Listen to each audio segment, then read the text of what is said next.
You can go ahead and get started here.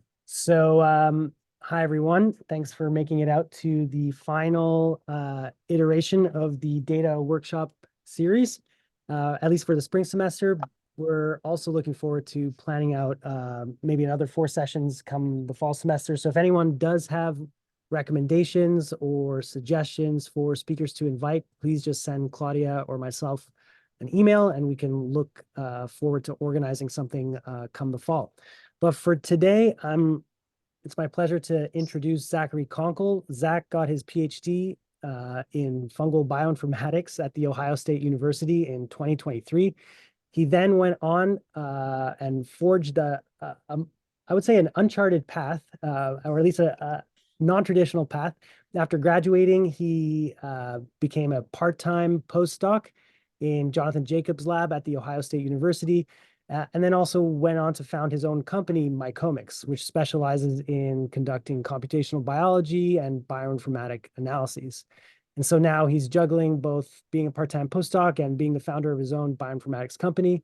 So I'm sure if anyone has questions about what that's like or some of the adventures and challenges and successes that he's had along that path, I'm sure he'd be happy to chat with all of you guys about that a little bit later on. But for now, we'll just be starting off with a presentation just to introduce some really cool software that Zach has developed over the past couple of years to try and streamline comparative genomics analyses.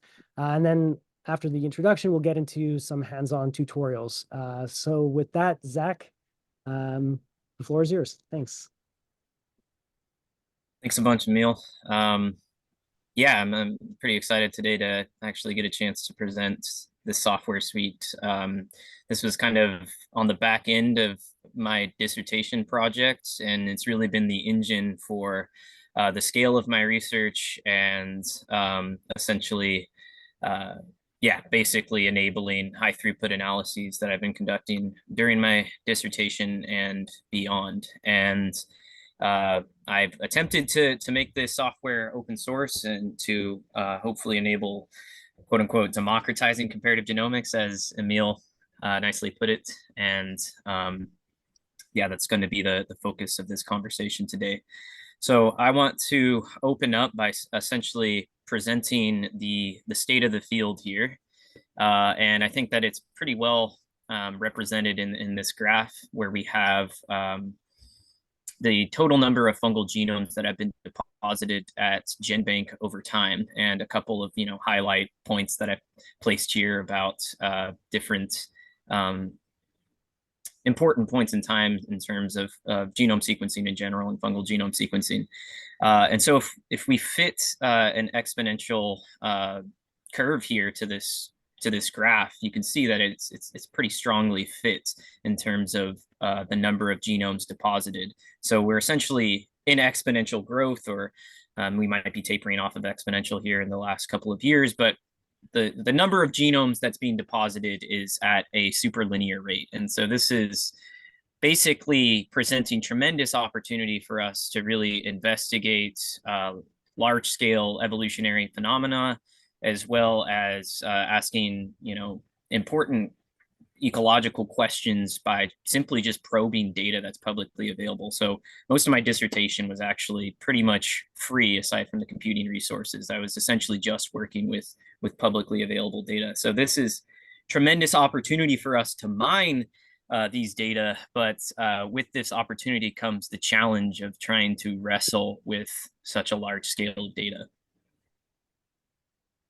So I want to present 3 challenges that we sort of face here as we move into this age of exponential growth of genome data. And the first of which is interfacing with these data and analyzing it. So most of us, I would reckon all of us, are familiar with NCBI's BLAST web analysis software suite. This is, indispensable tool in bioinformatics and in biology in general. And it's really been quite important for identifying homologous sequences across GenBank's database.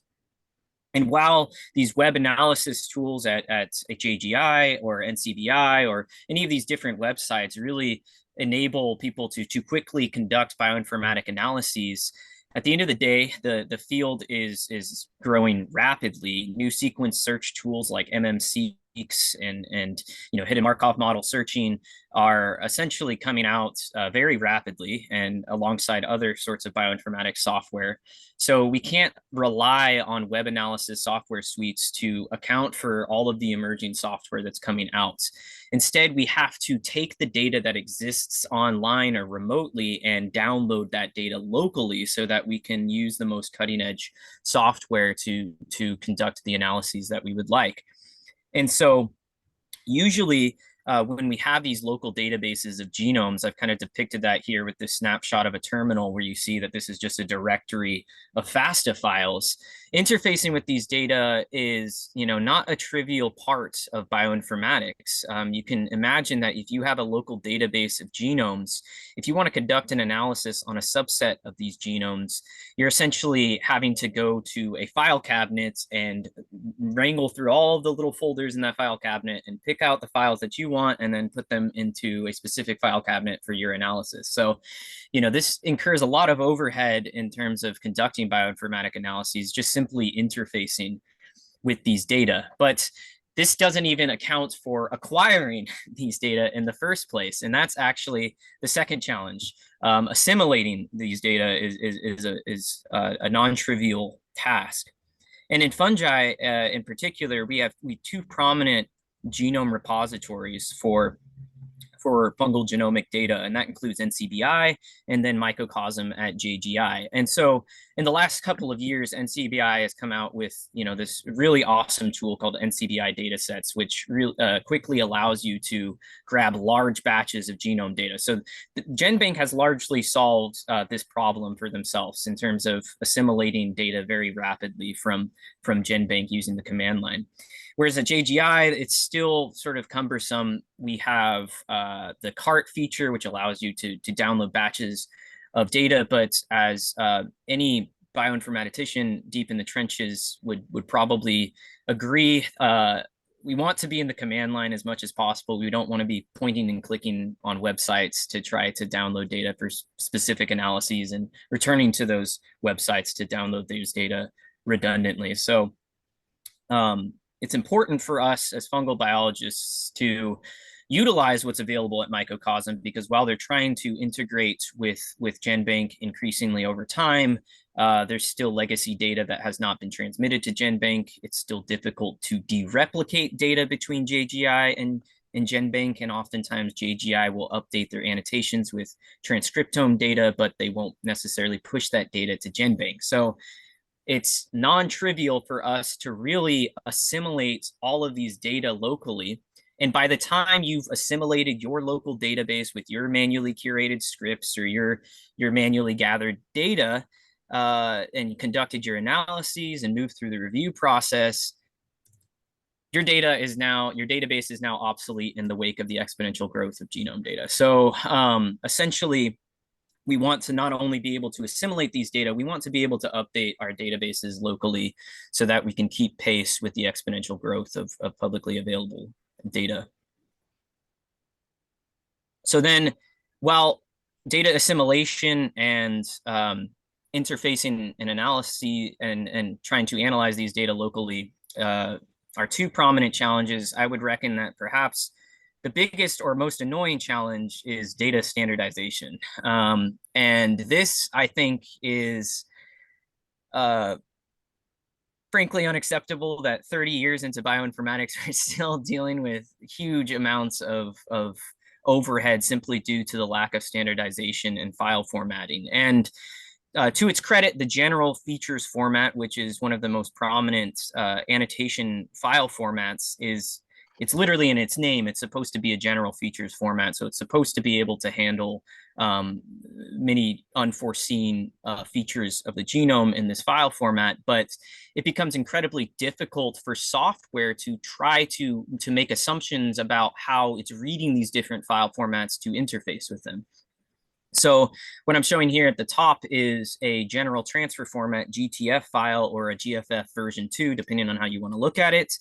And directly below that is a JGI version of a GFF2. And as you can see, the top file format has gene underscore ID, whereas the GFF2 right below that has name and transcript ID. And the top transcript ID is labeled differently than the transcript ID in the JGI GFF2. So this last column in the GFF, the attributes field, is notoriously inconsistent within file formats, in file format versions.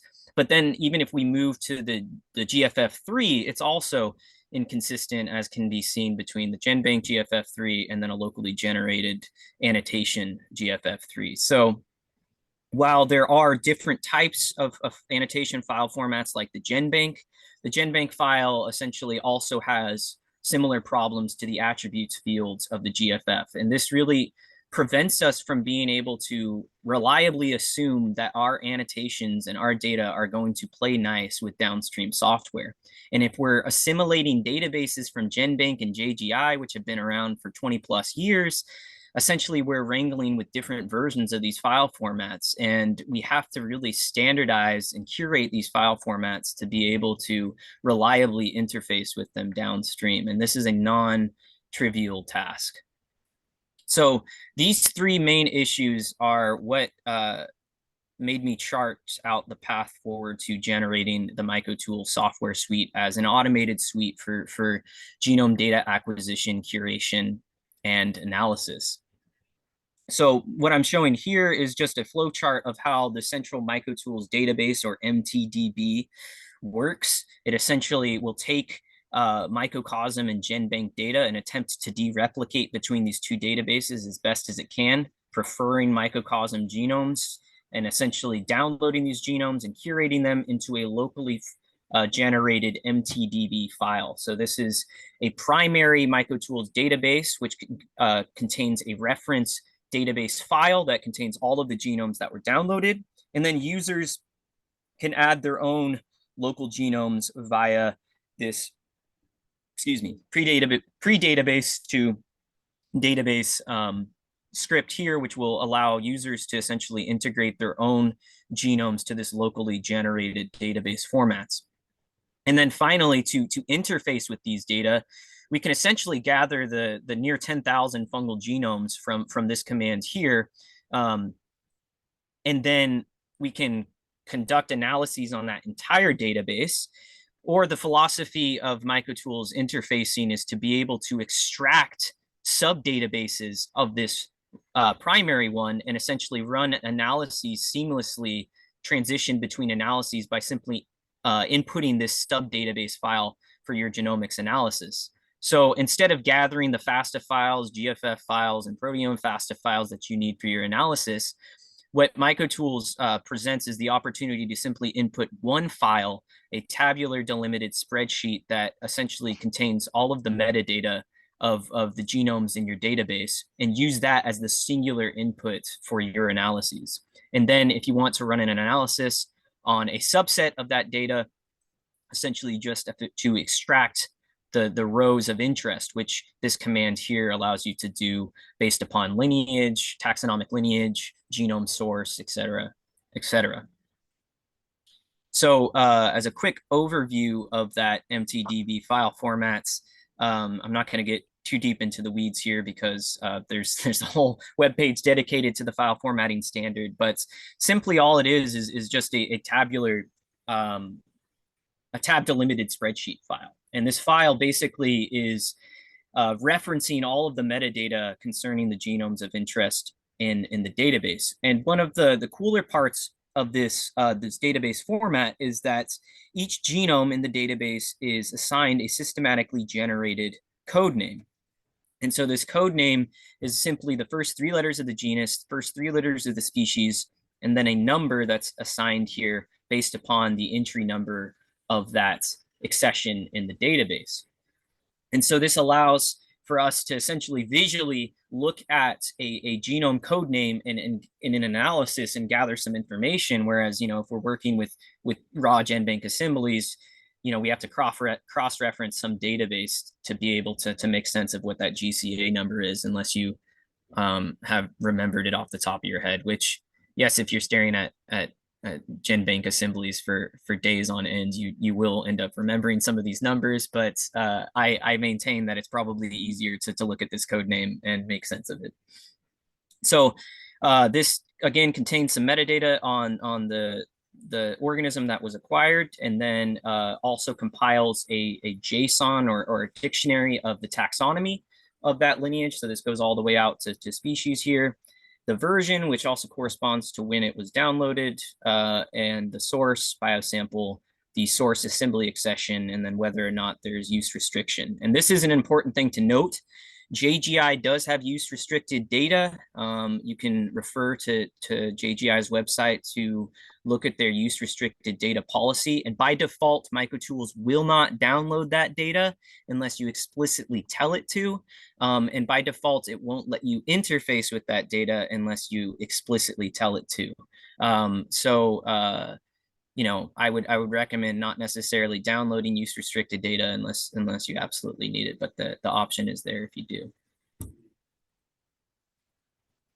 Okay, as the final slide here, I want to present what Mycotools as an analysis software suite enables us to essentially do with this flow chart here, this pipeline, where we essentially have the Mycotools database at the center of all of this. And so in the workshop today, I'm going to be going over essentially everything that's depicted here, except for this microsynteny tree analysis, where we can essentially use this Mycotools database as the centerpiece and these little scripts that are built like little boxes that we can build pipelines from to pipeline routine to complex bioinformatic operations, including generating robust multigene phylogenomic trees.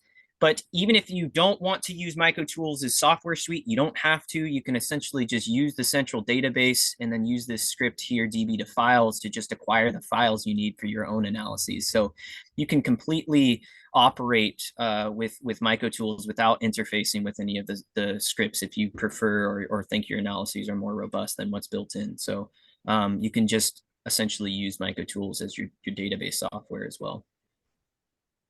Okay, so with that, I would like to conclude the presentation here.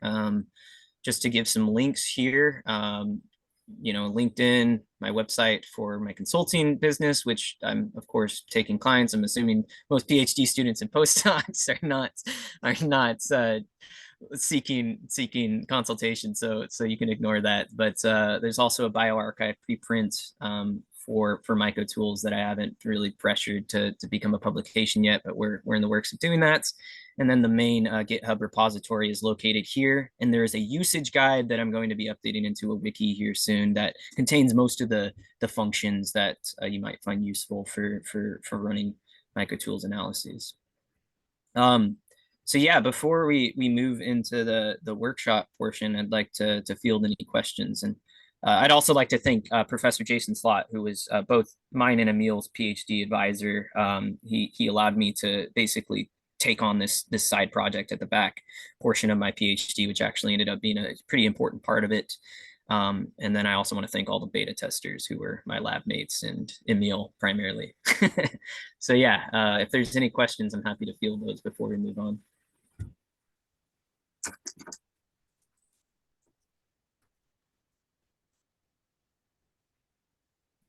Any questions for Zach here in the room? Okay, we're getting a lot of thumbs up. Maybe we want to move ahead to the workshop portion. Thanks, Zach. Yeah, let's go ahead and do it.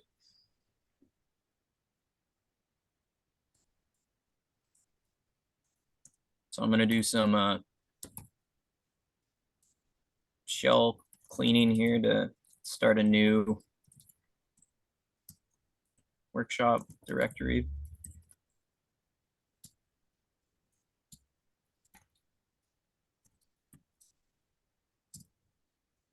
Okay. So you can find the workshop markdown file in the emails that Claudia and Emil had both sent. It's located on the GitHub repository under the test directory if you'd like to manually navigate there. So for the prerequisites of this workshop, I made a note here that, unfortunately, the new M series Mac chips, which are based upon ARM CPU architecture, a lot of the compiled software that's necessary, that needs to be compiled, can't be compiled on ARM architecture, unfortunately, right now. So if you have an M series Mac, you can refer to the Docker container that was distributed in the email prior to this workshop. There's also some ways, I believe, to emulate the Intel CPUs using Conda, but that's beyond the scope of this workshop. So unfortunately, you'll have to refer to that independently. The next step in the prerequisites was to install Mycotools. And one good practice, since this software is in a beta state, is to update it frequently, because I'm constantly pushing updates as I'm encountering and being informed of errors. So before we begin, I'm going to go ahead and update my Mycotools software environment through Python and pip here. And it's important to note, before you run any update, you want to be in the Conda environment where your Mycotools installation is located. So I'll go ahead and do that for you here to get us into that environment. So I activated my Mycotools mini Conda environment, which I had installed based upon this guide linked here.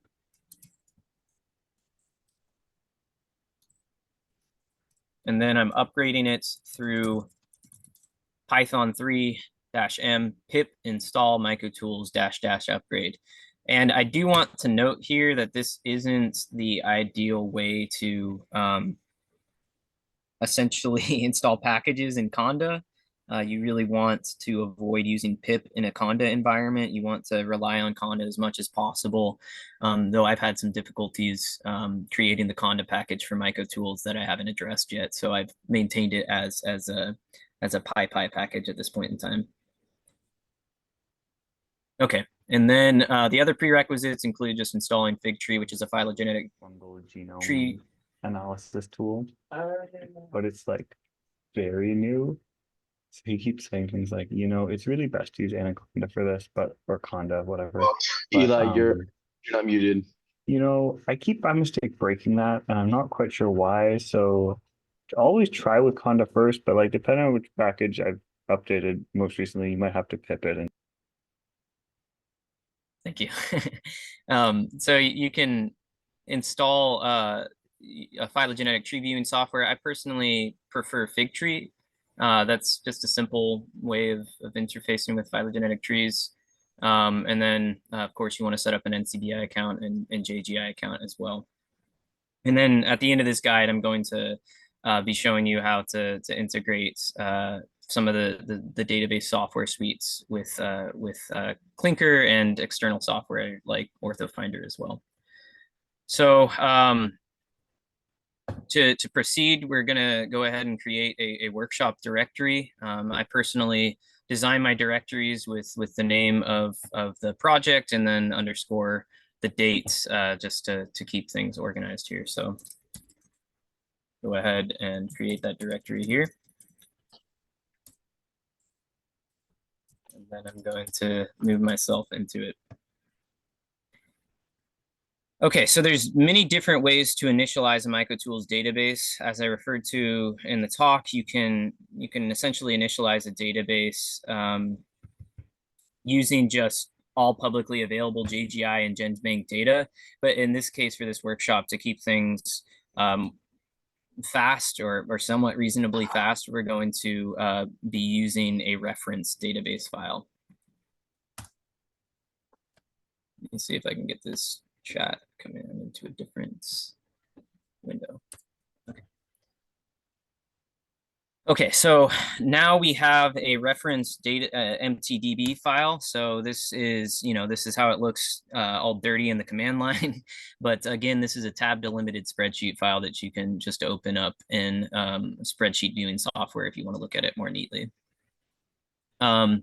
So again, we can initialize a database referencing all publicly available data. We can initialize a database referencing local genome data. And in this case, we're going to reference a reference Mycotools database file. So all of the Mycotools commands that you now have access to after installing it can simply, you can pull up a help menu just through -H, which is standard for many command line software here. And so this mtdb file script is essentially the main interface script for all of the subcommands, and also linking and unlinking to mtdbs or Mycotools databases. So the first thing that we want to do is to initialize the database. So we're going to go ahead and run this update command referencing our reference Mycotools database file. And so this -I here is just the initialization directory that we want to initialize in. So I'm just going to do that where I'm currently located. Then we need to input our NCBI login information and JGI login information to be able to interface with those websites. So hopefully this doesn't mess with my Zoom connection here, because I'm going to be downloading about 10 genome files.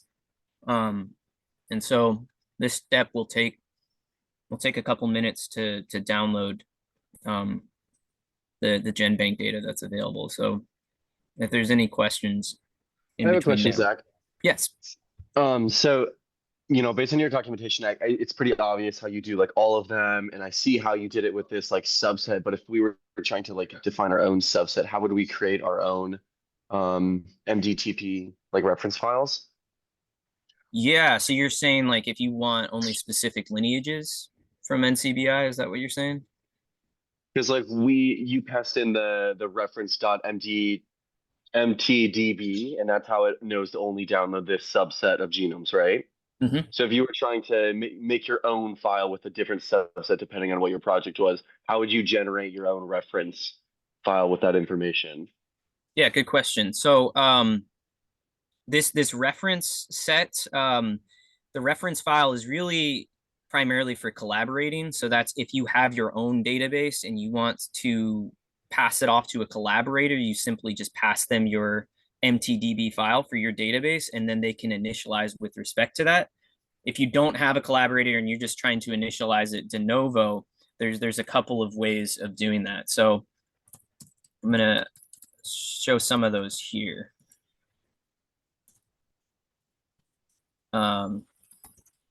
So this update command has several different ways that you can initialize a database. You can initialize them based upon specific lineages of interest. So you can specify that here, and then they have to correspond to this rank flag here as well. If you want to only download a subset of GenBank accessions, you would essentially use this NCBI download script, where you would then input some of your GenBank accessions into this -I input here. So you would basically create a file that has GCAs on each line, and then you would download those files using this -I flag. You would download the assembly and the GFF. And on the output of that command would be what we're going to get to in the next step here, is a pre-DB file. And so that's a way of adding local genomes or initializing a database from local genomes. So you would essentially compile the GenBank accessions that you would want, download those via NCBI download, and you could also do the same for JGI, where you would compile the accessions you want from JGI and then use the script JGI download. And then from there, you would initialize your database from the output file. Does that kind of make sense? Yeah, this is actually perfect. Thank you. Yeah, lots of good documentation. Thank you. Yeah, I need to update some of it, but it should be decently robust for the initialization steps. Okay, so once these data have finished downloading, this is much faster than what you would expect for the entire de novo database. If you're trying to build a de novo database of all available fungal genomes, unfortunately, it's going to take quite a bit of time, because JGI limits the rate at which you can query their website through their API to about once per minute. So if you're including JGI genomes into this database, it's going to take a matter of weeks to actually download all of their thousands of genomes. You can specify in the initialization command that you only want NCBI genomes through this -- NCBI only flag. And that will definitely make it faster because GenBank allows you to ping them 10 per second if you have an API key. So you can generate a de novo database from NCBI data much quicker than you would with JGI data, but you know, there are reasons why you would want JGI data as well.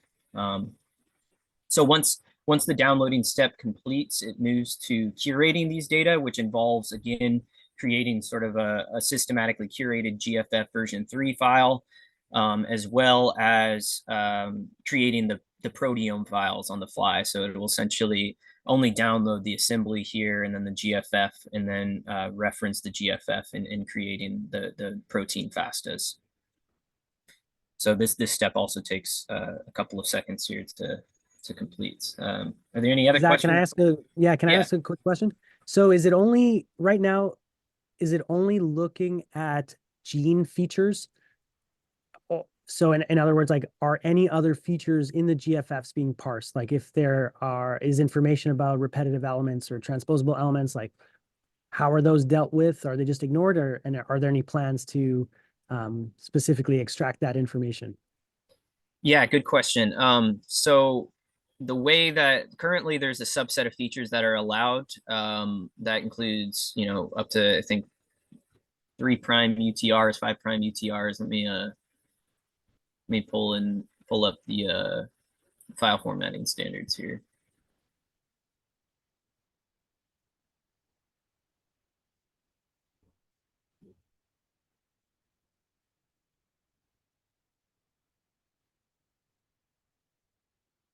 Okay, so I think basically if it can be hierarchically assimilated with respect to a gene, most of the features will pass through. I think there are some instances where that isn't the case, but the way that this systematic curation of the GFF works is it has to be hierarchically assimilated to a gene. And I am currently implementing it so it can be assimilated with respect to an RNA and not a gene, but like the exons and CDSs, of course, are assimilated with respect to an RNA, but the RNA is then linked to a gene. And there's obviously different instances where you have like transposable elements and repetitive regions. If it can't be assimilated with respect to a gene, assume that it doesn't get through, but it can if it can be assimilated with respect to a gene. Does that loosely answer your question? Yeah, great. Thank you. Mm-hmm.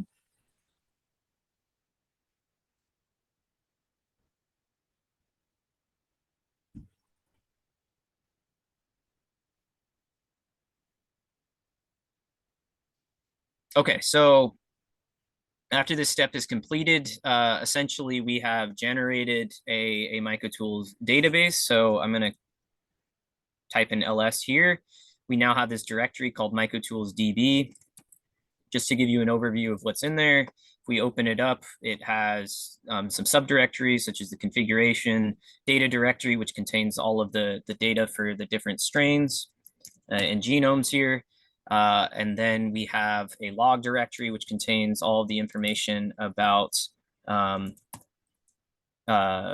different update dates. Essentially, every time you run an update or initialize the database, there will be a log subdirectory that's generated that contains some information about that update.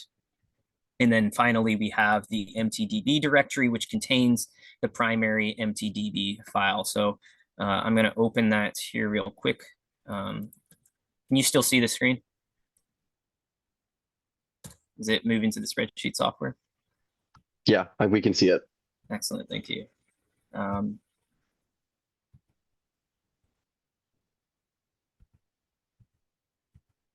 So just to show you what our database looks like here, we essentially have our generated database shown here. Okay. Now we want to essentially, I want to show you how to add your own genomes to this database. So you can do this by essentially building your own spreadsheet full of metadata about your genomes of interest. But as I was talking to Grant a minute ago, you can also download JGI or NCBI data manually and build your own local genomes into the database. So I'm going to go ahead and make a directory for the genome that we're going to download from JGI here. I'm going to change directories into it. And then I'm going to implement the JGI download command here, which essentially allows us to quickly download data from JGI just by inputting the genome code that we're interested in. And then we can specify what particular files that we want from JGI. In the case of inputting data into the Mycotools database, I should have mentioned earlier that essentially you just need an assembly and an annotation format. So you need both an assembly and a genome annotation to put it into the MTDB, and that annotation has to be formatted as a GFF. So if we want to acquire a genome from JGI, we can essentially run this command here and input our sign-in information for JGI.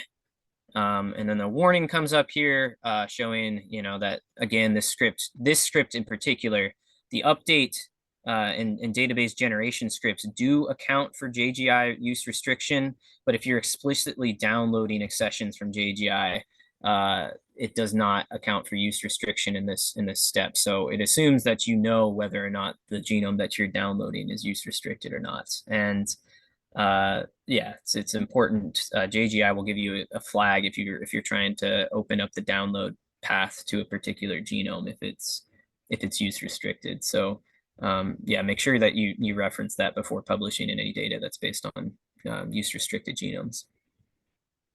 So this step should take about 2 minutes because again, JGI implements a 1 file per minute query rate that's I found out through trial and error. So you have to be at the mercy of that rate here. Zach, another question for you while we're waiting. Mm-hmm. So what if you don't want to download any publicly available data and you only want to build a database with local genomes? Thanks for yeah. What do you do? Yeah, what do you do? Cool. So yeah, here what we're doing is we're in this step here, we're creating what's called a pre-database spreadsheet. So at the end of this command, it's going to output what's called I call a pre-DB. Essentially, that has all of the metadata of the genome of interest and then a path to the files of that genome for downstream curation. So the next step that we're going to go into here is essentially the same as adding your own genomes to the database. But the first step is essentially filling out that spreadsheet of metadata. So if we want to essentially build our own database from only local genomes, we can essentially run mtdb-h here, and there's a command here called predb to mtdb. So this is explicitly saying this is how you add local genomes to your own primary database. So the first step that you need to do here, and this is outlined in the usage guide, is generate a spreadsheet file. So basically, if you just run this command without inputting any arguments or flags, it's going to output a blank spreadsheet. So essentially, this blank spreadsheet is outputted in this directory here. So I'm going to open up my spreadsheet software, and then I'm going to open up this blank spreadsheet, and we have this first column here, which or first row here that obviously has the metadata that you need to input about your local genome, and then this is an example column of what that might look like. So essentially, you would fill out for each genome that you want to add to this database its unique assembly accession, and so this is whatever you're using in-house to describe your strain uniquely.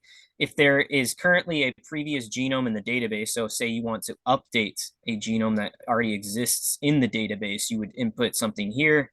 You would leave it blank if there's nothing currently in the database. Genus, species, strain, version, biosample if you have it, the path to the assembly, the path to the GFF, its source, and whether or not it's use restricted. Once you Does fill that have out, to be sorry. does that have to be the absolute path, or can you do relative path? You can use a relative path if your pre-DB is where you run the command is exactly where it is. So I wouldn't recommend doing it. I would recommend Sure. only using absolute paths. So yeah, you would basically fill this out for all of the genomes that you have. And then once you have that filled out, you could return to your command line, and there's two things that you could do here. If you already have a pre-existing database, I'm going to show how to add genomes to that database in the next step here. If you want to initialize your own database, just referencing that spreadsheet that we created, you would then return to the update command, which is both the update and the initialization command here. And you would specify --pre-DB, and that would reference the spreadsheet that you just generated with your metadata. So that's a long-winded answer. Basically, you fill out the pre-DB metadata spreadsheets, and you either add those to the genomes as we will, or to the database as we will in the next step, or you initialize your database referencing that file. That's awesome. Thank you. Yes, thank you for allowing me to cover up that silence there. Okay, so now that this JGI download command has completed, we're essentially left with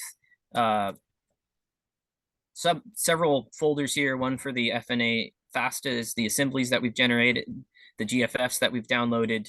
And then again, we have here that pre-DB file that I told you would be outputted upon the completion of the JGI download command. So now what we can do, since we already are linked to a primary Mycotools database, is we can now curate the data in this spreadsheet here to add to that database. So again, we have the command here, pre-DB to mtdb, where we can essentially then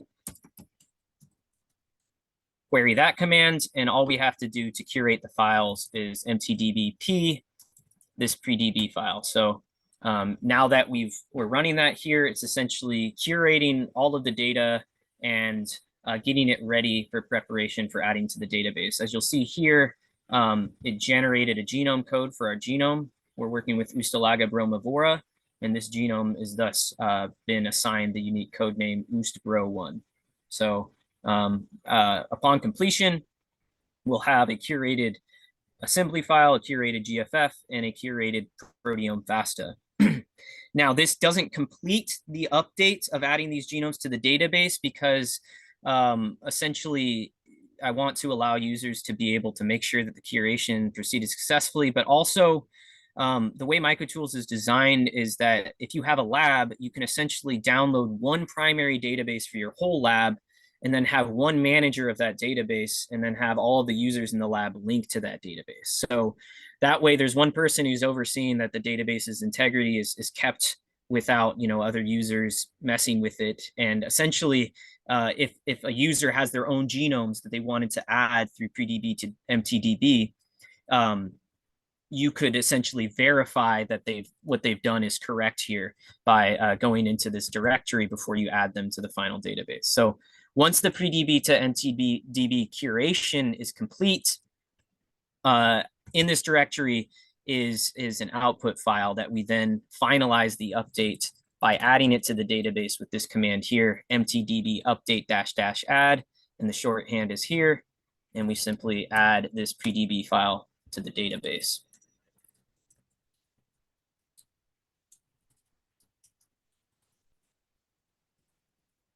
Do we have to enter our NCBI and JGI info here?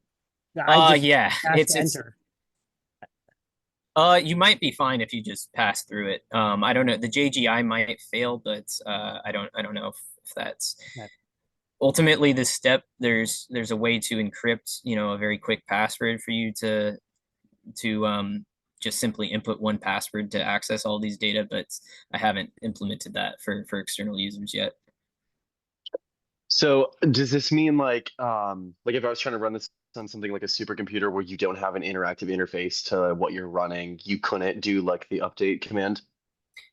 you could you can basically encrypt the password and then pass the password to the update command. So yeah, I think that means that encrypting the password here for that use case is quite important. So I'm gonna work on that actually this evening. Sorry. Oh, you're good. No, But this is thank you. Yeah. We would need that for running it on the supercomputer here at Wisconsin.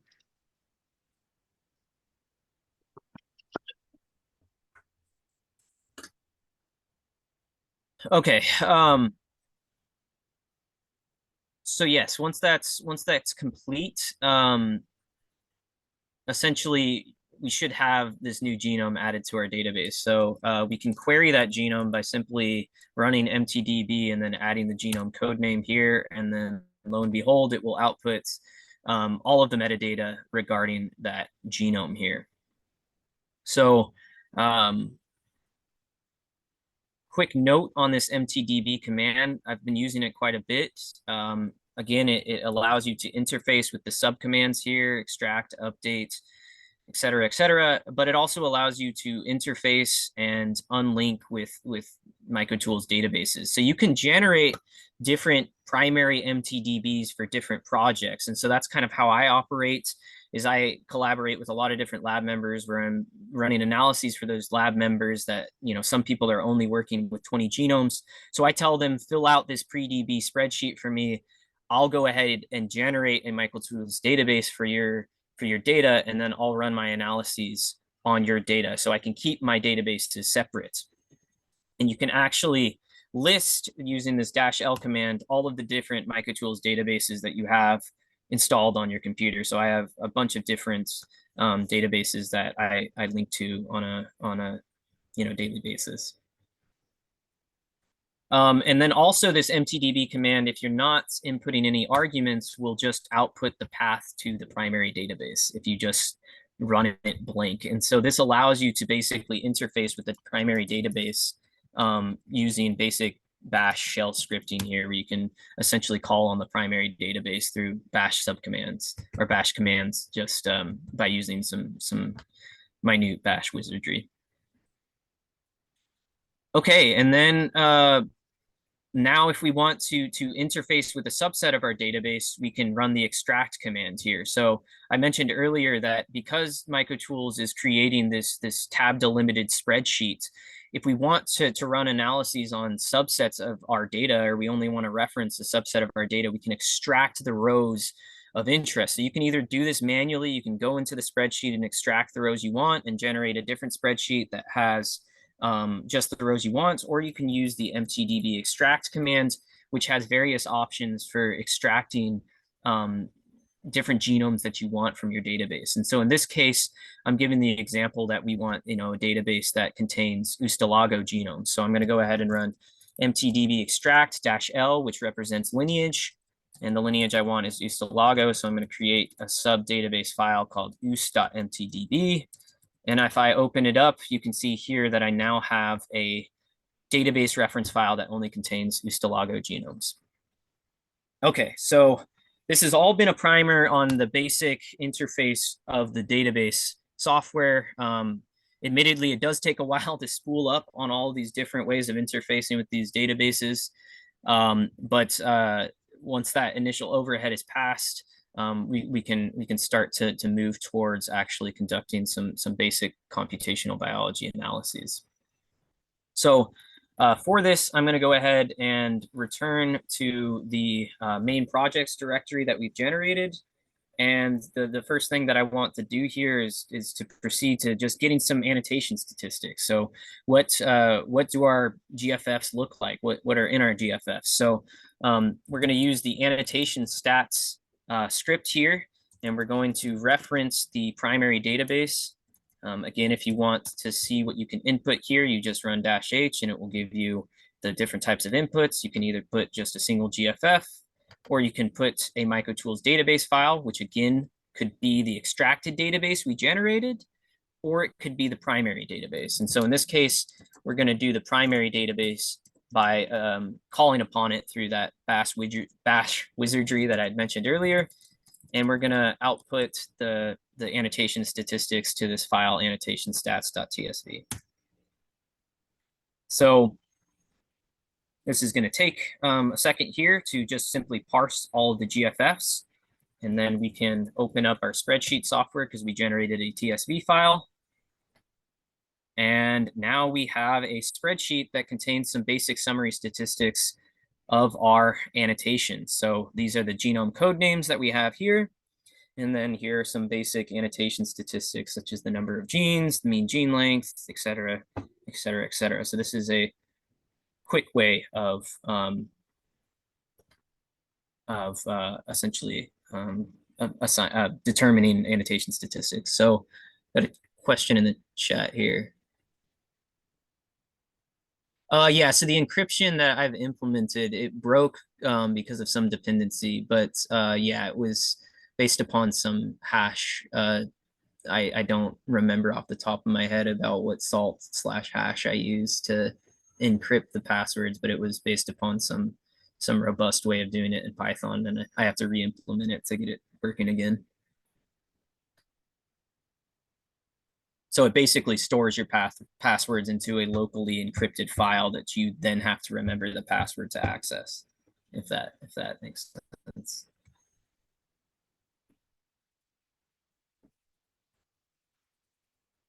Okay, so I'm not going to run this here because it takes a second, but you can also do the same thing that I just did with annotation statistics to get assembly statistics. So this would output something similar to Quast, if you're familiar with that software, albeit not with a nice graphical interface. It's just going to have another tabular delimited spreadsheet of assembly statistics by running the equivalent command here.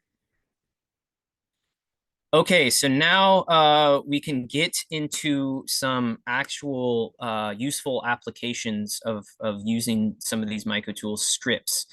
Again, you can use Mycotools just as a database software, as I've been mentioning all the way up until this point, or we can actually take advantage of some of the scripts that are available. And one of these scripts is called DB to HGs, or database to homology groups. And so one of the, most prominent analyses that comparative genomics research entails is circumscribing genes into homologous gene groups, or orthogroups, or essentially groups of homologous genes. And this is a pretty useful method of grouping genes together for downstream analyses for different purposes. And in particular, there's one type of homology group, a group of single copy orthologs, that's very important for phylogenomic analysis. And so, single copy orthologs are tractable genes for phylogenetic reconstruction because we assume that the evolution of these genes is essentially congruent with the evolution of the species. And so, essentially, when we're running a phylogenetic analysis, we want to have multiple layers of support for the phylogenetic reconstruction. And one way of doing this is by using multiple genes. And so essentially, we can determine single copy orthologs in our data set and use those single copy orthologs as multiple genes to create a phylogenomic tree. So perhaps the most robust way of determining single copy orthologs, or one of the most robust automated ways of doing this, is through OrthoFinder. And this quickly becomes intractable as you move beyond 100 genomes. So one of a much faster but crude way of doing this is using MMSeq's cluster, which is a sequence clustering algorithm that I've implemented in Mycotools. So we're going to make a phylogenomic tree here of a small subset of lineages to keep it tractable for the sake of this workshop.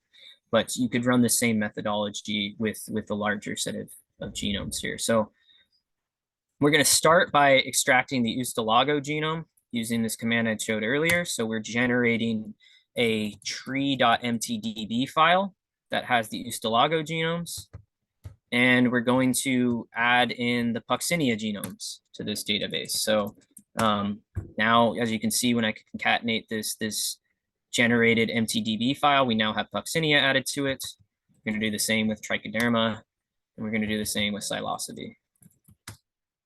So now we have an mtdb file that contains 5 of our genomes, not the full database, and we can then use the db to hg script And we can either run it standalone by not adding an argument. And if we do that, it will automatically reference the primary database.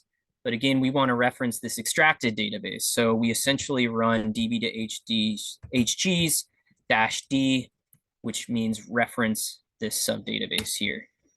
And so this will take a second. What it's doing now is it's essentially calling on mmseq's cluster to essentially cluster the protein sequences from our data sets to then infer homology groups. Are there any questions thus far on this step? I see my computer slowing down.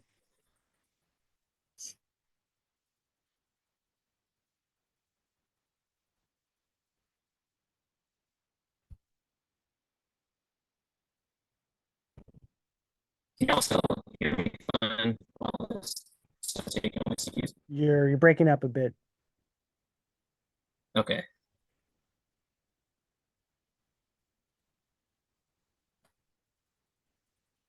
So I'm gonna, as you can see in this db to hgs command, you can specify the number of CPUs you want to run. By default, this command is going to use all of them. So next time I run some of these other commands, I'm going to tell them to use less CPUs so that Zoom can sequester some of them for itself.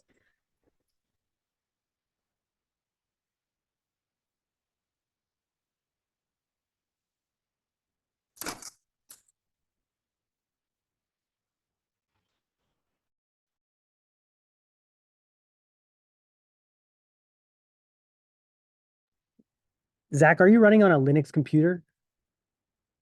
I am, yes. Yeah.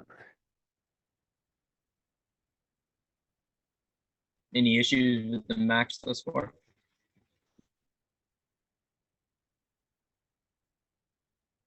No, I just noted that your path started with /home, which is the default on Linux, and your environment looks like it's on a Mac. So I was just wondering what, where you were running this. That's all.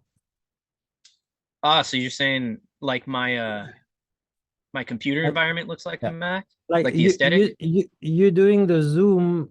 It seems you were in a Mac interface, but maybe but in the shell, you clearly are on a Linux system, and I wanted to verify my understanding. Yeah, I will take that as a compliment on the aesthetic of my setup here. So this top bar, if that's what's maybe giving some Mac insight, this is a script that I generated to take some basic computer statistics of what's going on my computer. So I created my own desktop environment.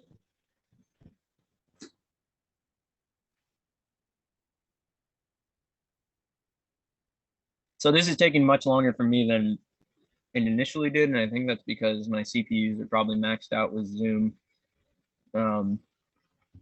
So if it's completed for you, feel free to move into the next step. Okay, there we go, perfect. Okay. So as you can see here, it's writing the output. It says it's circumscribed 382 single copy HGs. And so one cool thing about this db to hg script is that you can also identify near single copy orthologs or near single copy homology groups, I should say. And that becomes important because as you move larger and larger in the scale of the genomes that you're looking at, single copy orthology either doesn't exist or is very hard to identify. So we sometimes have to move towards identifying genes that are in near single copy to be tractable for phylogenetic analysis. And so there's ways to identify near single copy genes by specifying the median number of genes per homology group, the standard deviations, et cetera, the minimum genomes it needs to exist in. And then you can also finally build hidden Markov models of those genes to essentially then search your genomes to identify the best hits to those near single copy genes. So this is a way of identifying near single copy genes for phylogenetic reconstruction. But if you have single copy genes, of course, that's best, most suitable. So we have a bunch here. We have 382. I'm not going to be constructing a 382 gene phylogeny in this workshop. We're going to be using a subset of these single copy orthologs to keep this workshop on time here. So just real quickly, this goes till 3:30 Wisconsin time. Yeah, okay. Yeah. Excellent. So I'm going to go ahead and make a directory to extract some of our single copy orthologs. So we've again assigned homology groups. Now we're going to move towards creating a phylogenomic tree. So I'm not going to CD into it because the subsequent command doesn't have this account for changing into that directory.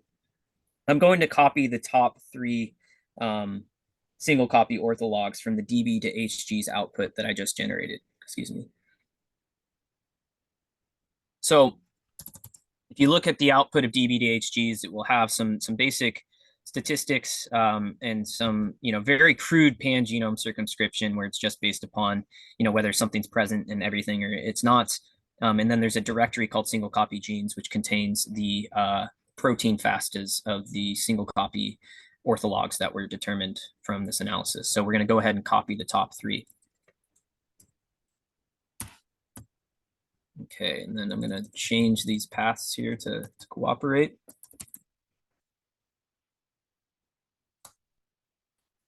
And then what this command is doing is basically using some bash wizardry to identify the top 3 genes in the single copy or genes directory, and then copy those genes over into this subdirectory that we're going to use for phylogenomic reconstruction. Okay, so again, if I open up this SCO directory, now we have 3 protein FASTAs.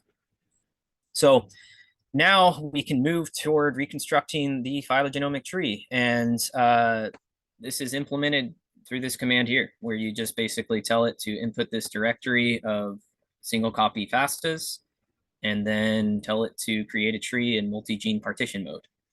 So I'm going to run this command here, but I'm going to specify the CPU flag so I can keep my computer running. I'm going to go ahead and use 8 CPUs. Okay, and so what this command is doing is it's really overselling what I'm doing here and what I've done to create this script. It's really heavily leaning on some scripts that have previously been generated, and it's just wrapping it together. So for those of us familiar with the process of creating phylogenomic trees in the command line, it may be trivial to us to run a couple of commands to build the phylogenomic tree, but for new users, it's often very difficult to explain to them how to create a phylogenomic tree, and it's not a trivial task because it involves multiple steps. So all this pho to tree command does is essentially wrap gene alignment with MAFT, trimming with ClipKit, and then building a robust maximum likelihood tree with 1,000 ultra-fast bootstrap replicates using IQ tree. So multi-gene partition mode, what that essentially means is we're basically determining the best fit evolutionary model for each of our single copy orthologs. And then we are concatenating those things together into a super alignment that contains all of the single copy orthologs. And then we have a reference file that's generated automatically that essentially says to apply these particular evolutionary models to these partitions that are based upon the single copy, where the single copy orthologs coordinates are in that concatenated FASTA. So this is one way of creating a phylogenomic tree. And again, I would recommend using more than 3 genes, but to keep this workshop tractable, I decided to only use 3. Are there any questions thus far or on the methodology here?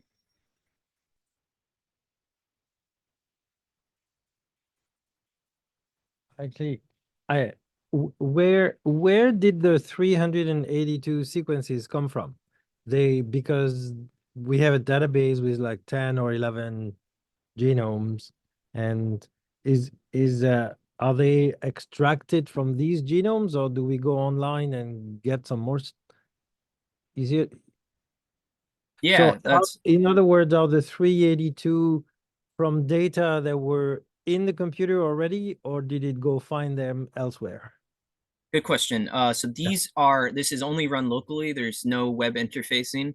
So these single copy orthologs are determined from the protein FASTAs that Mycotools generated based upon the GFFs. So essentially, to get you from start to finish for your question, Mycotools is taking your GFF annotation and your assembly, and then it's creating a protein FASTA from all the translated sequences. And then essentially the way DB to HGs works is it takes all of those protein FASTAs and it clusters those sequences together into homology groups. So essentially the proteins are circumscribed into homology groups. And then the homology groups that have one copy of a protein in all of the genomes are determined to be single copy homology groups, which is a proxy for single copy orthology. So the 382 single copy HGs are essentially homology groups of proteins that are local on your computer that have Thanks. existent single copy. So yeah, this is a way to essentially build a tree without identifying 16S or whatever, RPP2 or whatever in your genomes. I also, just as a quick side note, you can use a data set of genes that I did determine were near single copy. In the test subdirectory, there is a hidden Markov file called scos.hmm. And from a data set of about 3,000 fungi, there's, I think, 16 proteins in here that are approximately single copy across the kingdom. So this is a different way of looking for those.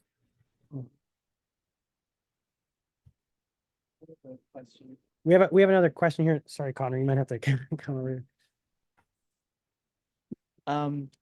With the tree building command, is it possible, like I'd see it's clipkit, IQtree, and maft. Is it possible at all to like change those dependencies at all so that it's using like a different alignment software, a different trimming software? It's not very hard realistically to just kind of do it on your own, but Yeah, no, currently there isn't a way to quickly change between those. You can change like some basic parameters for ClipKit, like the Gappy thresholds.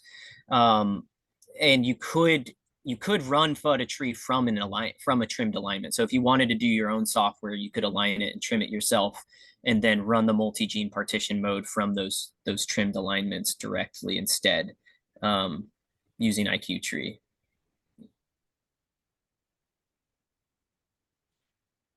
Okay, so so now we have an outputted tree. If we run ls, one thing you'll note is that the way that Mycotools scripts output directories is they'll essentially do the analysis scripts and then the date here.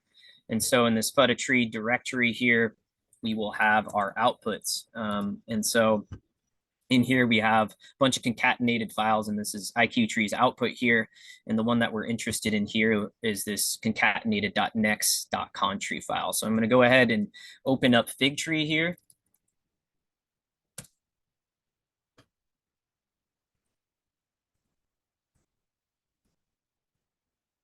And I'm going to open up this consensus tree file.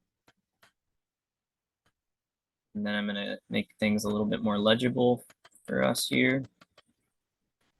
So I'm going to add some of the support values here by going to node labels. You can also do this at branch labels, and then clicking the display and then scrolling down to label here.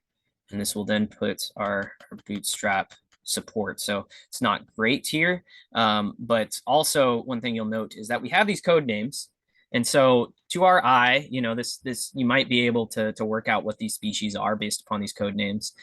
But say we want a tree that actually is publication ready. So we want to be able to have the genus, species, strain name. So there is a quick way to acquire that information using Mycotools. We can essentially go back to our command line here, and there is a script called ohm to name. So ohm is Mycotools shorthand for genome code name. So we can essentially convert genome code names in files using regular expressions just by running this command here. So this ohm to name We will then call the file that we want to convert code names to genus, species, strain names. And then here, this O is basically saying omit the OM code from the name. If you want the full help menu, again, OM to name -H, and then this will give you, more information on how to use it. But essentially here, I'm going to input the consensus tree file. I'm going to tell it remove the OM code from the name, but retain the genus, species, strain, and source accession. And then I'm going to output this into a file called fullname.newick.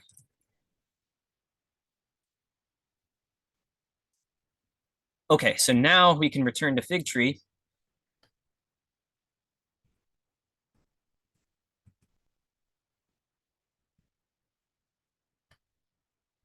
And once we've opened up our tree, you can see that it now has our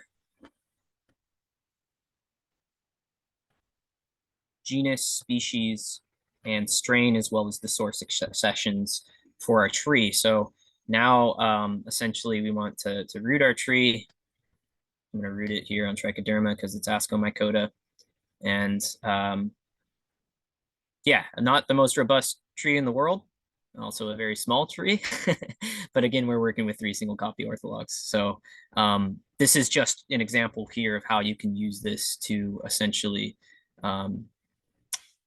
build large-scale phylogenomic trees very rapidly. It would be the same commands, just obviously more computing time. Okay, so now let's see how we can use Mycotools to reconstruct the evolution of a single gene. So as most of us are familiar with here, genes can undergo evolutionary events that are sort of independent of the evolutionary trajectory of the species. We can have horizontal transfer, gene duplication, convergence, all of which can lead to discordance between the species and gene evolution. So to study a gene's evolution, we need to reconstruct a phylogeny of it. And so in this case, I'm going to take a particular accession from our data sets, and I'm going to walk us through how we would identify homologs of that gene and then build a phylogenetic tree of that particular gene. So one of the commands, if you end up not using Mycotools with phutatree and db2search and db2hgs and all these other scripts, if you just want to use Mycotools as a database software, one of the best scripts that you will find are going to be these ACK2 scripts. So there's ACK to pha, which is accession to FASTA, ACK to GBK, which is accession to GenBank, accession to GFF, and accession to locus. And so what these scripts do is essentially take in an accession and then output that accession to your command line. So if I want to get this accession here that I've already determined, one other point to note is that Mycotools will systematically assign accessions that are going to be the genome code name _ the accession. So this is how all protein accessions will be formatted in Mycotools. So if I run this command, I get the protein FASTA for that particular accession. Say I want 2 accessions in here. I can get the protein FASTA for both accessions by simply specifying both accessions. Let's say I want the GFF of this particular accession. Do that here. I can even generate a GenBank of that particular accession, which takes a bit longer because it has to then reference the GFF and extract the assembly coordinates for it. But this is a very quick way to generate all the files you need for your analysis based upon accessions. And what's really cool about this script is you can pipe accessions in. So I want to grab the locus of Oostbro 1 1795. I can then pipe that output to ACK to pha -a and put dash here to specify take input from standard input. And now I've just extracted the locus and generated a FASTA protein FASTA for that locus. So that's just a quick side note on how to use these accession grabbing commands. So I'm going to go ahead and extract only a singular accession for this analysis here. And I'm going to put this in a file that's named after the accession. So now, just to confirm, Zach, that's only for protein accessions, right? So it won't work with like a contig accession or anything like that? Correct. There's a different command for contig accessions called chords to pho. And that's elaborated a bit more in the usage guide, but Oh, awesome. you can extract regions of contigs using this command here. Cool. And We got then there's another question here too. yes. And so the accession will be the NCBI protein accession, or can it be any protein accession? Good question. So when Mycotools is curating, all accessions will have this prepended to it, the genome code underscore. In the case of NCBI, you will get the NCBI accession extracted at the end here. So if this was an NCBI accession, it would be, you know, ustbro1 underscore genbank protein accession. Does that make sense? Okay. In this case, this is a JGI genome. And so it also does the same thing where this is the JGI accession here. 1795 is the JGI accession. So essentially it took ustbro1 underscore JGI accession. Now, when you add your own genomes to the database, it will just number the genes sequentially. Okay, so now we have a file here called ustbro1 1795, and we want to identify homologs of this gene or this protein for phylogenetic reconstruction. So we can turn to the script db to search here, which is a basic is an overview of all the different types of search commands you can do with this. So you can work with hidden Markov model searching. In mmseeks, this might be I haven't used this in a while, so this might be broken. I believe last time I used it, it still worked. But basically, this is a way that you can essentially use this search, basically search across the Mycotools database very quickly for your protein of interest. So I'm going to run db to search -a, which is the algorithm. I'm going to be using BLASTP. And then I'm going to specify my query sequence here, which is this ustbro1 1795 that we just outputted into a file. And then I'm going to tell it to use an e-value cutoff of 10 to the negative seconds. So this will just give us only the outputs here that fit that e-value threshold, but there's also other thresholds that you can implement here, such as bit score, identity, etc., etc. And again, with this command, by default, it's going to reference your primary database. So this is going to be all of the genomes that are in your primary database. You could restrict your search to an extracted database by using the -d flag and then inputting your extracted database. So if I run this command here, it's going to run that blast search across all of our genomes, completed very quickly. One thing to note here is that it searches genomes on a genome by genome basis. So the e-value is relative to that genome by genome search. And this is a little too in the weeds of how BLAST calculates e-value here, but that's just an important note. When you're searching GenBank, the e-value is relative to the entire database you're searching. When you're searching here, each e-value is relative to the genomes that you're searching, to each genome. Okay, so now again, just like the other scripts have formatted, we have an output folder called db to search. So I'm going to go into there. We now have several directories created here, including the FASTAs. So the way that db to search completes is it generates a FASTA of your blast search. And so this is what I think is a particular advantage over GenBank, is it's, you know, several steps to run a blast search and then acquire a protein FASTA of all the hits. This automatically generates a protein FASTA of your hits, and you can also tell it to only extract the coordinates of the specific HSPs that were hit, but I use it this way when I'm constructing a phylogenetic tree. So now that we're in this subdirectory here and we're looking at this FASTA, we can, if we're going to be running our phylogenetic analysis in our main directory, we want to move that phyta tree that we used for a phylogenomic tree, because it's essentially phyta tree is going to try to output to that directory again, so we would want to rename it. But if you're going to run your phylogenetic reconstruction here, we can just simply run this command here, phyta tree -i. Our input's going to be the homologs that were outputted from BLAST. And then I'm adding the -f here, and that tells it to call on FastTree. So based on one of the questions earlier, the algorithm flexibility that you have with footage tree is deciding between IQ tree and fast tree. So if I run that here, it's going to align these sequences. I'm going to tell it to use less CPUs.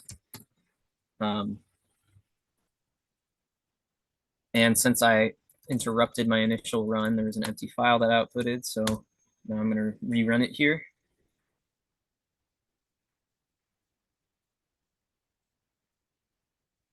So there we go.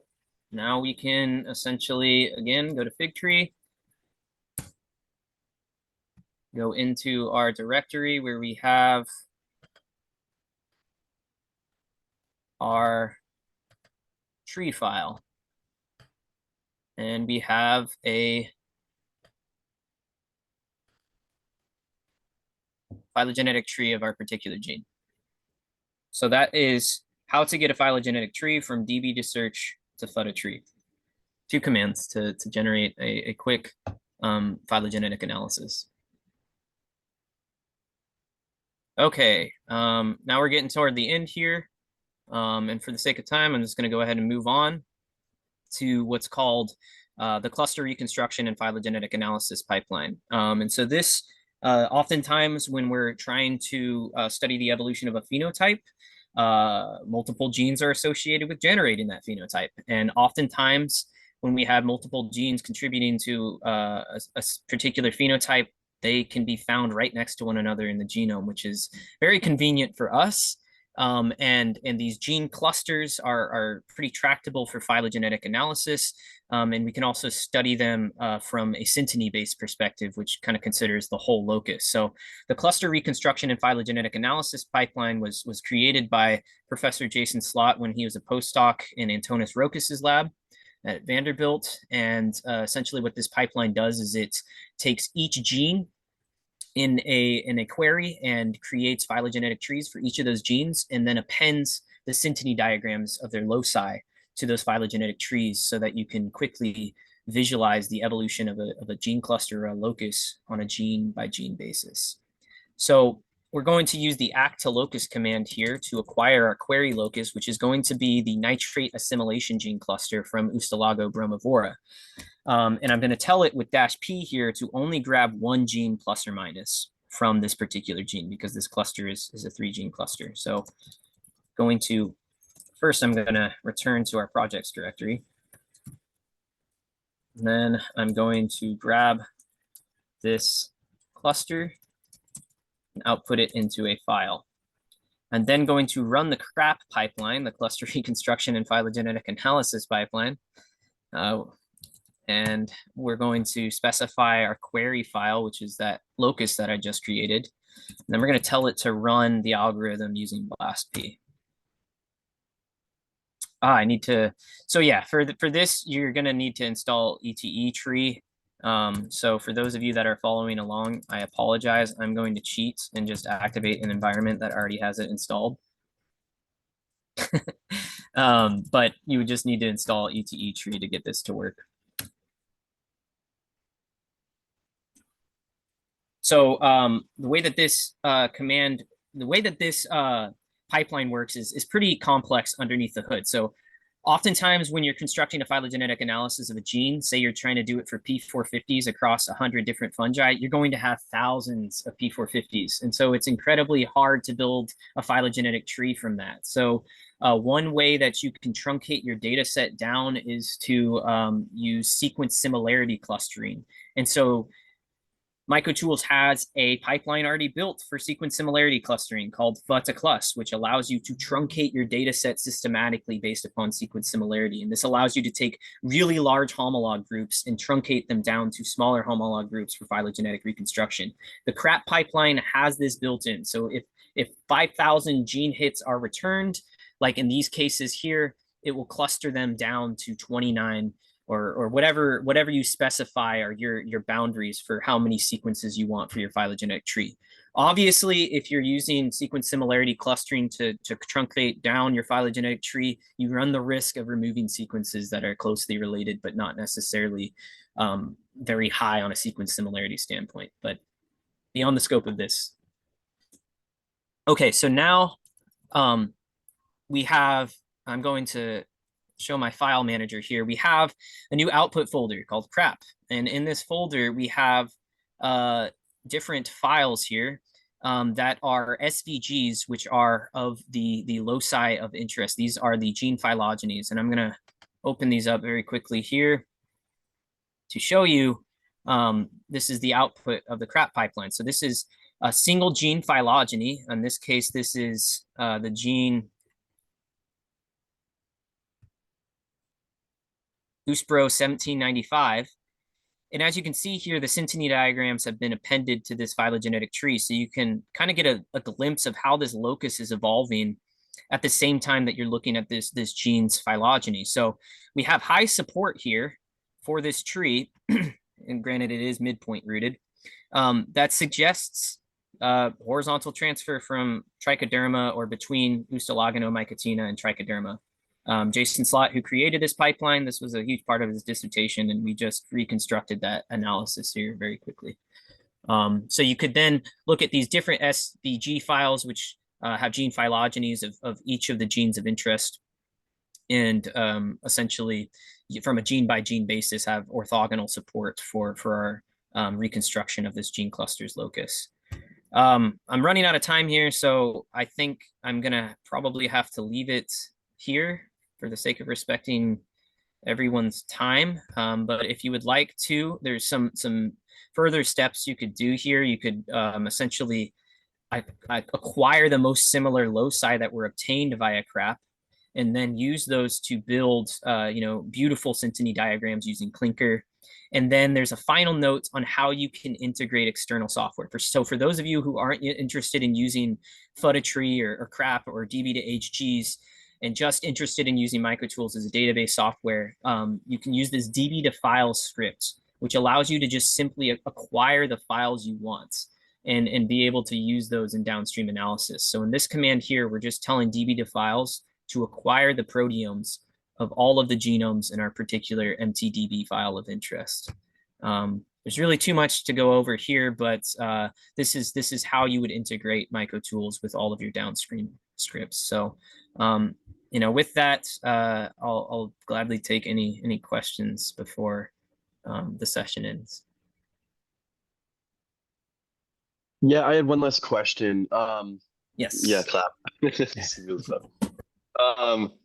So let's say like I initialize a new database, and I do just like the one where it does all publicly available database. So it takes a while to run, and some months go by, and I want to update it with all of the new genomes that have been published since that time has passed. I guess, is there a command for doing that without like re-downloading the ones that I already have? Thank you for highlighting that oversight. Yes. So if you want to update your database, you just run mtdb update -u. -u. Okay. And then you would provide the path to the existing database? No. Or... So basically the way that Mycotools works is you are linked to a database at a particular time. So if you type in mtdb, it will tell you what database you're linked to. And then it already knows those things. So if you want to change databases, you have to unlink and then relink to whatever database that you want to. And then it will tell you this is what you're linked to. And then if you want to see the other databases that you've been linked to, you do this -l. So this can be confusing because you can extract subdatabases. The subdatabases are still referencing the same database you're linked to, but if you want to change your primary database completely, that's when you would unlink and relink. Does that kind of make sense? It's a little difficult. Yeah, that does. So I guess if a change is made to the primary and it impacts some of this sub, do the sub ones automatically get updated also, or would you have to re-subset the primary, if that makes sense? You would have to re-subset because you'd have to re-subset. Okay. Yeah, the legacy data will be saved, so those subset databases will still work. But when you run a version update on a genome, the genome code name gets appended with a dot number, and that corresponds to the version of that genome. So that will break any linkage that a previously generated subdatabase would have. Sure. Okay. Sweet. I see there's a question or a hand raised. Yeah, no, thank you. That was really, really informative. I have one general question, one specific one. So to load local genomes, it said that you just need a FASTA and a GFF3. Mhm. It doesn't matter what program was used to generate the GFF3. Are there any formatting issues with that, or is like Maker and CBI anything work? Good question. Yes, it is limited. So GenBank GFF3s, almost all of those should be accounted for at this point in time. JGI GFF should be accounted for. Orthofiller output is accounted for. Fun annotate is accounted for. Bacta for prokaryote annotation and Proca are accounted for. Maker, I don't believe you can try it. It will tell you if it isn't. I don't believe it is accounted for. You could, the way that you would have to get that to work is you would then have to convert that to one of the acceptable formats that I had mentioned and then load it in, or I potentially could add Maker to it. It might work. It's worth a shot, but yeah, Maker itself might not work. Yeah. Okay, great. Thank you. And my specific question is for the last part you just did, where you're looking at a specific locus. If I'm looking at something that involves gene cluster, 3 or more genes, do I just pass all 3 of those into that command? Like the way that you put the ustro 1795. Do I just passage all of the ones that I want to look at, and it'll, yeah. Great question. So yeah, so what I did here was I just, automatically extracted the locus I want using act to locus here. But what you could do is you could just populate a query file with the Mycotools accessions of the genes of interest in this query file. So if I open up this query file here, you can just see it just has the accession names delimited by a new line. So you would basically put your gene names here, and then you could run it like this. Okay, excellent. Thank you. Mm-hmm.